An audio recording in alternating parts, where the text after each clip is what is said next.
పిల్లా నువ్వులేని జీవితం సినిమా ద్వారా తెలుగు ప్రేక్షకులకు పరిచయమైన mega compound hero Sai Dharam Tej. మొదటి సినిమాతోనే పర్వాలేదు అనిపించుకున్న ఈ హీరోకి ఆ తర్వాత అనిల్ రావిపూడి దర్శకత్వంలో వచ్చిన సుప్రీం సినిమా మంచి విజయం అందజేసింది. ఇక ఆ తర్వాత మాత్రం ఈ హీరోకి అనుకున్న స్థాయిలో విజయాలు రాలేదు. దానికి తోడు మధ్యలో యాక్సిడెంట్ కూడా కావటంతో చాలా రోజులు సినిమాలకు దూరంగా ఉన్నారు. ఇక ఈ మధ్యనే విరూపాక్ష సినిమాతో మరోసారి విజయం అందుకున్నారు. ఈ క్రమంలో ఈ హీరో త్వరలో పెళ్లిపీటలు ఎక్కబోతున్నారు అన్న వార్త తెగ వైరల్ అవుతోంది.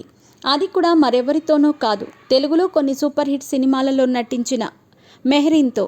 మెహరీన్ 2022లో పొలిటీషియన్ భవ్య బిష్ణోతో ఎంగేజ్మెంట్ చేసుకుని ఆ తర్వాత కొన్ని కారణాల వల్ల బ్రేకప్ చెప్పేసింది.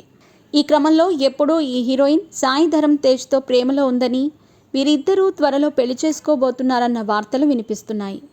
అంతేకాదు, వీరిద్దరి ఎంగేజ్మెంట్ ఈ సంవత్సరంలోనే ఉండొచ్చు అని కూడా వినికిడి. ఈ వార్తల్లో నిజమెంతో తెలియాలి అంటే వీరిద్దరిలో ఎవరో ఒకరు చెప్పే వరకు వేచి చూడాల్సిందే.